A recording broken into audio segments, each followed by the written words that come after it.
Brought to you by NBC bearing, भारताची पहिली bearing उत्पादक.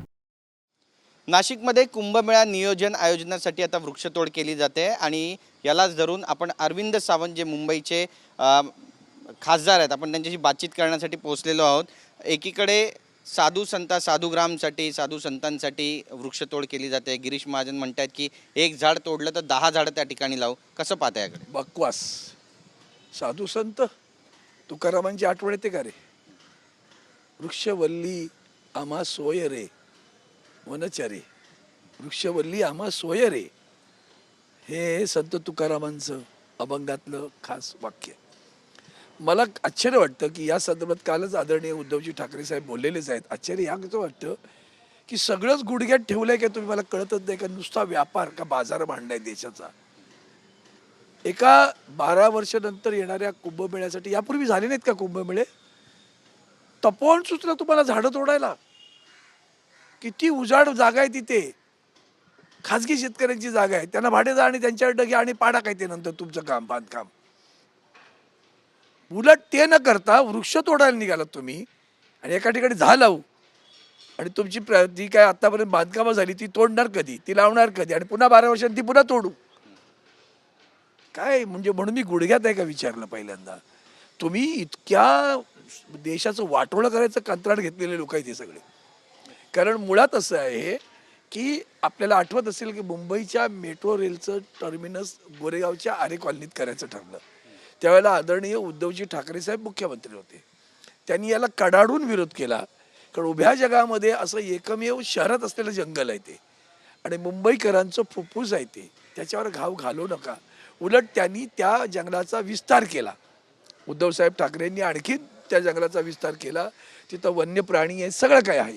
आणि त्यांनी नुसता विरोध नाही केला हो. हे काय करतात ताबडतोब बघा, विकासाला विरोध. अरे विकासाला विरोध कशाला?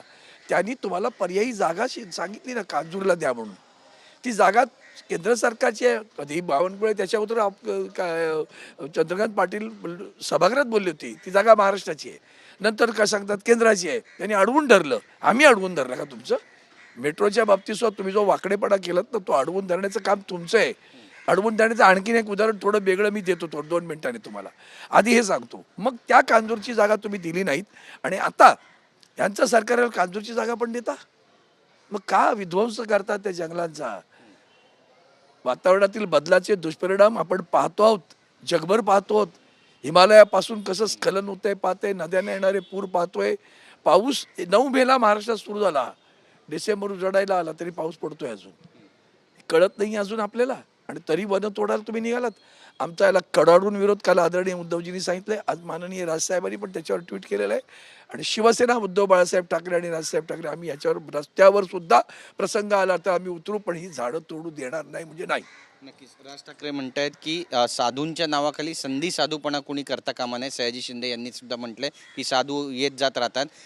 यामागे नेमकं राजकारण काय आहे? कारण व्यापाऱ्यांना ही सगळी जागा द्यायची असं म्हणा. त्या हे मुळात पक्षच व्यापाऱ्यांचा आहे ना, पक्षच भांडवलदारांचा आहे ना तो. त्यांनी आज मी सकाळी पत्रकार परिषद घेतली आहे कामगार कायद्यांबद्दल. तुम्हाला आत्ता मी सांगितलं ना कशी अडवणूक करतात, त्याचं एक उत्तम उदाहरण सांगतो. आदरणीय उद्धवजी ठाकरे साहेब मुख्यमंत्री असताना मुंबईतल्या जुन्या मोडकळीस आलेल्या चाळींचा विषय फार मोठा आहे. जसा बिडी चाळीचा विकास केला तसा त्यांचाही विकास व्हावा म्हणून त्यांनी एक कायदा केला. त्या कायद्यात काय म्हटलं की सर्व मालकांनी एकत्र येऊन त्यांची स्वतःच्या चाळीचा विकास करावा. मालक जर करत नसेल तर भाडेकरूंनी एकत्र या आणि तो विकास करावा. त्यांना 6 महिन्याचा अवधी, यांना 6 महिन्याचा अवधी. दोघांकडनं होत असेल तर राज्य सरकार म्हाडाच्या माध्यमातून या चाळींचा विकास करेल. हा कायदा केला. कायदा महाराष्ट्र विधानसभा विधान परिषदेत पास झाला. मग कधी नव्हे ते माननीय कोश्यारींनी त्याच्यावर सही केली. तो कायदा राष्ट्रपतींकडे मंजुरीसाठी गेला. सही नाही केली महामहिम राष्ट्रपतींनी. आणि ज्या दिवशी आदरणीय उद्धवजींनी राजीनामा दिला आणि नंतर नवीन सरकार आल्याबरोबर 8 दिवसात त्या कायद्यावर सही होते. हे काय सांगतं की ते चांगलं काम होतं, याच्यावर शिक्कामोर्तब करतात महामहिम राष्ट्रपती.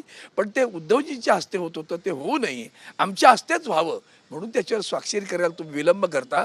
माननीय सर्वोच्च न्यायालयाने काल जो निर्णय दिलाय ना, त्याचा आत्मपरीक्षण करणारा हा मुद्दा आहे. त्याचा विचार करावा सर्वोच्च न्यायालयाने. कसं वागतात ना, की चांगले कायदे सुद्धा कसे लटकवून ठेवायचे. म्हणजे विरोधकांचं सरकार असेल तर त्याला कामच करू द्यायचं नाही, ही भूमिका राज्यपालांची सुद्धा आहे. आणि म्हणून या संदर्भात मी मुद्दामून सांगतो, पुन्हा तपोवनावर ते तपोवनाच्या पानाला सुद्धा हात लावू देणार नाही. झाडं तर राहिली बाजूला. राजकीय प्रश्न विचारायचा आहे. सध्या सिंधुदुर्गामध्ये राजकीय वातावरण तापलेलं आहे. निलेश राणे यांनी भाजपच्या पदाधिकाऱ्याच्या घरी धाड मारली, त्या ठिकाणी पैसे सापडले, व्हिडिओ तयार केला. पण आता निलेश राणे यांच्या विरोधातच गुन्हा दाखल झालेला आहे. कॅमेरामॅनवर पण गुन्हा दाखल झालेला आहे. निलेश राणे म्हणतायत की हे महानगरपालिकेपुरतं मर्यादित नाही, यामागे मोठं षडयंत्र आहे, कट आहे. अजब न्याय घ्या. ज्यांची लाचारी करतात त्यांनीच कानपडात मारली तुमची. कळलं का लाचारांचं काय किंमत आहे ती? लाचारांची किंमत दाखवली तुम्हाला त्यांनी. उघडपणे पैसे तुम्ही दाखवलेत. एवढं केल्यानंतर इलेक्शन कमिशनने काय केलं याबद्दल बरंसुद्धा आला नाही बरं का अजून. चोराच्या उलट्या बोबा. चोर त्यांच्यावरच कारवाई करा म्हणून सांगतो, त्यांच्यावर कारवाई पण होते, पोलीस कारवाई पण करतात. पैसे पकडल्याची कारवाई होत नाही, पैसे कुठून आले त्याची कारवाई होत नाही, इलेक्शन कमिशन कारवाई करत नाही. यातच समजून आलं पाहिजे भारतीय जनता पार्टीचं गलिच्छ राजकारण, सत्ताकारण, बाजारूपणा हा त्याच्यातून सरळ सरळ अनुभवास येतो तुमच्या. दीपक केसरकर पण म्हणतात की नारायण राणे प्रचारात कुठेही दिसत नाहीये, त्यांचं राजकीय करिअर संपुष्टात आणण्याचे प्रयत्न सुरू झालेत. चांगलं आहे, बरं आहे. लाचारांचं हीच असते ना किंमत.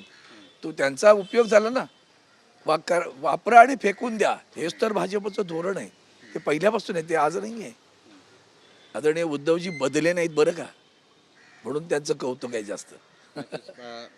जयकुमार गोरे आणि दीपक केसरकर यांची जी वक्तव्य आहेत सध्या निवडणूक काळातली, ती सध्या चर्चेत आहेत.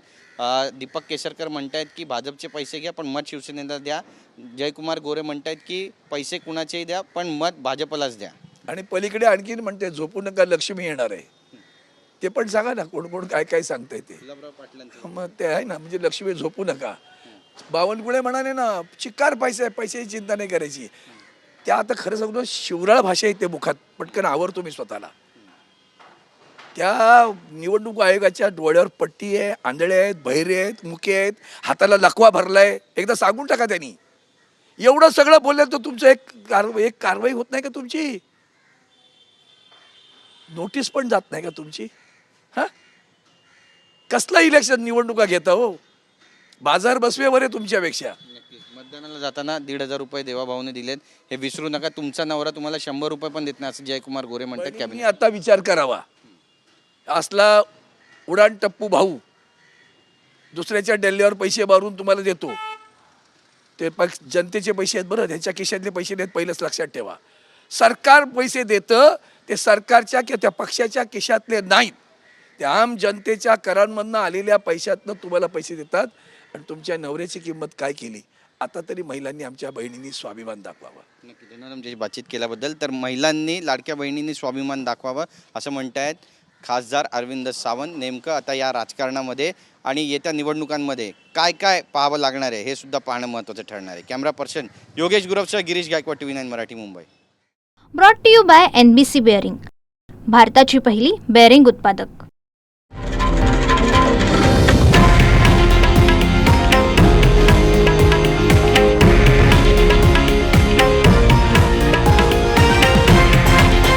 हे आहे देशातील नंबर 1 न्यूज नेटवर्क आणि आपण पाहत आहात TV9 मराठी, एकमेव.